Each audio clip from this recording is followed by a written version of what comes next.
राजसमंद में सुभाष शिक्षण संस्थान किसी भी परिचय का मोहताज नहीं है। शिक्षा के क्षेत्र में अनेक अनेक उपलब्धियां इसके खाते आई है और अब एक ऐसा नवाचार जो हो सकता है कि राजसमंद के होनहार युवाओं के लिए एक मील का पत्थर साबित हो। आपको पता होगा कि जब स्कूली पढ़ाई खत्म हो जाती है उसके बाद प्रतियोगी परीक्षाओं के लिए यहाँ के बच्चों को दूर दराज के बड़े शहरों की तरफ रुख करना पड़ता है। वहाँ पर ये जाकर देखना पड़ता है कि कहाँ जाए, क्या पढ़े, कैसे पढ़े। उस दुविधा को अब खत्म करने का बीड़ा भी सुभाष शिक्षण संस्थान के माध्यम से उठाया गया है। एक नवाचार जिसका नाम सुभाष कोचिंग क्लासेज न केवल इस शिक्षा क्षेत्र में एक संकल्प की तरह सामने आया है, बल्कि इसके पीछे जो प्रेरणा है वो नाम भी अपने आप में बहुत बड़ा है, पद्मेश तेलंग। उनकी प्रेरणा और सुभाष संस्थान का संकल्प मिलकर अब सुभाष कोचिंग क्लास लेकर आए हैं। योगेश जी हमारे साथ हैं, इनसे जानेंगे कि क्या कुछ इस कोचिंग क्लासेज में सुविधाएं मिलेगी, क्या विद्यार्थियों के लिए कुछ बेनिफिट भी है। सबसे पहले तो आपको बहुत बहुत बधाई इस नवाचार के लिए। सबसे पहला सवाल, कब से शुरू हो रहा है, क्या क्या पढ़ाया जाएगा? सबसे पहले सर आपका धन्यवाद। सबसे पहले जो मैं बताना चाह रहा हूँ, इसमें जो बच्चों के लिए नवाचार जो है, फर्स्ट प्रेफरेंस पे ये है कि आज जन्माष्टमी है। जन्माष्टमी से ये प्रोग्राम हम स्टार्ट कर रहे हैं ताकि बच्चों के लिए समय का एक बहुत रहता है कि सर कब कब कब, तो समय नहीं, आज से ही प्रारंभ कर रहे हैं और कल से फॉर्म स्टार्ट हो चुके होंगे और लगभग सर 10 से 15 दिन की प्रक्रिया रखेंगे जिसमें फॉर्म सारे नॉमिनेशन कंप्लीट हो जाएं और उसके बाद हम कौन से सब्जेक्ट जो पढ़ना चाह रहे हैं या प्रतियोगी परीक्षाओं के बच्चे आपसे संपर्क सर विभिन्न प्रतियोगिता परीक्षाओं की जो तैयारी कर रहे हैं, जो भी किसी भी इंडस्ट्री में, मतलब जिस किसी प्रतियोगिता परीक्षा की, जैसे आरएएस है, आईएएस है, कांस्टेबल है, पटवारी है, एलडीसी है, रेलवे है, एसएससी है, एसएसजीडी है, कांस्टेबल है, ये विभिन्न जो प्रतियोगिता परीक्षाएं होती हैं उनकी तैयारी हम यहाँ पे करवाना चाह रहे हैं सर। ये जो आप करवा रहे हैं तैयारी, थोड़ा सा एक महत्वपूर्ण सवाल इसलिए हो जाता है क्योंकि अमूमन बड़े शहरों का जिक्र आता है। जब जब कोचिंग क्लासेस का नाम आता है तो कोटा हमारे सामने उभरता है, सीकर, झुंझुनू का नाम आता है।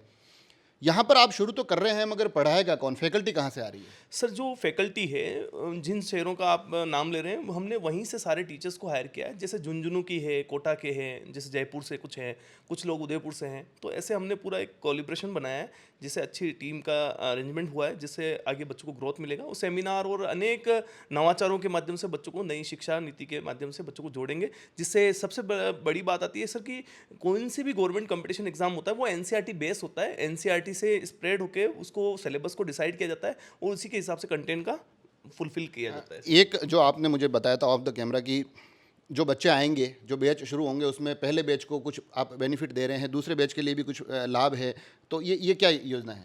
सर इसमें ये है कि हमने जैसे हमारे जो आदरणीय सर थे पद्मेश जी तेलंग साहब, जो अभी हमारे बीच नहीं रह पाए, उनका भी एक विज़न था कि हमारे पहले 25 या जो भी 100 बच्चे हैं वो एक स्पेशल बैच हम स्टार्ट करें जिससे उन बच्चों को हम बेनिफिट दे पाएँ।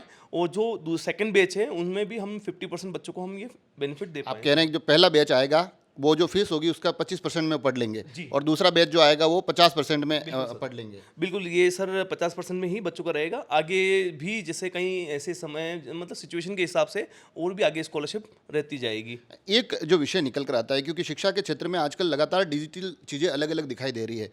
स्मार्ट क्लासेज हो गई, स्मार्ट बोर्ड हो गए, क्या उनमें से कुछ ऐसी चीज़ें यहाँ पर भी देखने को मिली? सर हमने शुरुआत ही डिजिटल बोर्ड और स्मार्ट लाइब्रेरी से कर रहे हैं और इसका मेन बिंदु यही है, केंद्र बिंदु यही है। इसके माध्यम से हम बच्चों को जोड़ना चाह रहे हैं ताकि नवाचार बहुत स्ट्रांगली कर पाएँ। अब एक ये भी देखने को मिलता है, अमूमन कोचिंग सेंटर आजकल अपने कोर्सेज लाइव भी पढ़वाते हैं या डिजिटली भी उपलब्ध करवाते हैं, तो अगर जो दूर दराज के बच्चे हैं उनके लिए भी कोई ऐसी फैसिलिटी? बिल्कुल सर, डिजिटल बोर्ड के माध्यम से हम उन बच्चों को लाइव सेशन भी दे पाएंगे जो वहाँ से यहाँ तक नहीं पहुँच पाते या आर्थिक स्थिति वास्तव में बहुत पुअर है, तो उन बच्चों को लाइव क्लास के माध्यम से भी जोड़ेंगे ताकि वो घर बैठ के भी अच्छी स्टडी कर पाएँ। सुभाष शिक्षण संस्थान जो है वो स्कूली शिक्षा में एक बड़ा नाम है। यहाँ से बच्चे हर साल बहुत बेहतर तरीके से पढ़कर आगे निकलते हैं। उनमें से कुछ बच्चों के यहाँ हॉस्टल की फैसिलिटी भी रहती है। क्या आपके इस कोचिंग सेंटर के बच्चे भी इस हॉस्टल फैसिलिटी का फ़ायदा उठा पाएंगे? बिल्कुल सर, हमने अभी हॉस्टल को भी लिया है, लगभग 30 की सीटिंग का है जिसमें बॉयज़ का अलग है और गर्ल्स का अलग है। तो हम वो हॉस्टल भी विधिवत रूप से प्रारंभ कर रहे हैं ताकि बच्चों को लाने ले जाने के लिए बस फैसिलिटी, हमारी ऑलरेडी बसें हैं स्कूल की, तो हम उसमें बच्चों को लाने ले जाने के लिए सुविधा प्रोवाइड करेंगे ताकि बच्चों को अच्छी सुविधा मिल पाए और पेरेंट्स की गुडविल हम जीत पाएँ, और हमारा लक्ष्य यही है। और हम जो बच्चों के लिए इसलिए करना चाह रहे हैं सर ताकि बच्चों को इधर उधर नहीं जाना पड़े। आर्थिक स्थितियां आज सर सामान्य नहीं है, क्योंकि सबकी इकोनॉमिक स्थितियां बहुत पुअर हो चुकी है। और मैं ये कहना चाहूँगा सर, आज बच्चा इसलिए पढ़ना चाहता है, कोई भी व्यापार नहीं करना चाहता है। हर व्यक्ति ये सोचता है कि गवर्नमेंट जॉब में जाना, क्योंकि गवर्नमेंट जॉब में एक सिक्योरिटी मिलती है, बच्चे को लॉन्ग जर्नी का एक सिक्योर मिलता है बच्चे का लाइफ। एक आखिरी सवाल, अमूमन क्या होता है राजसमंद में, वो और भी ज़्यादा महसूस होता है क्योंकि शिक्षा की दृष्टि से हम अभी तक भी उस एक दौड़ में नहीं दिखाई देते हैं। बच्चे 12th के बाद थोड़ा सा कंफ्यूज हो जाते हैं कि हम कौन सा कोर्स लें। तो क्या ऐसे कुछ गाइडेंस भी बच्चों के माध्यम से होंगे कि किस बच्चे को कौन से एग्ज़ाम की तैयारी करनी चाहिए? सर बिल्कुल, हमने अलग अलग काउंटर भी बनाएंगे, और अभी हमारा एल्यूमिनियम सेक्शन में हमने वो काउंटर भी बना दिया है ऊपर। तो उसमें क्या होगा सर कि बच्चे को जैसे साइंस स्ट्रीम है तो स्पेशली उसको अगर आईआईटी या जेई जैसे बड़े एग्जाम को क्रैक करना है तो उसके लिए स्पेशली हम टीचर्स का अरेंजमेंट किया ताकि उसको बच्चे को उस पर्टिकुलर एरिया के बारे में नॉलेज मिले।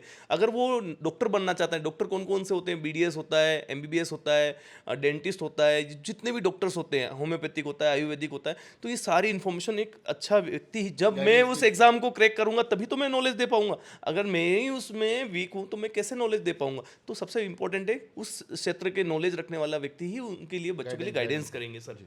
तो देखा आपने, एक ऐसा नवाचार है जिसमें कि गाइडेंस के लिए भी कहा जा रहा है। साथ ही जो फैकल्टी, सबसे महत्वपूर्ण विषय हर बार फैकल्टी पर आता है, जो अध्यापक अलग अलग जगह से पढ़ाने आ रहे हैं, जिनमें जिक्र जयपुर, सीकर, झुंझुनू, उदयपुर तक का हुआ है। साथ ही कहा जा रहा है कि स्मार्ट क्लासेज हैं, स्मार्ट बोर्ड हैं, जो बच्चे आ जा नहीं पाएंगे उन्हें लाइव सेशन दिए जाएंगे, हॉस्टल फैसिलिटी भी है।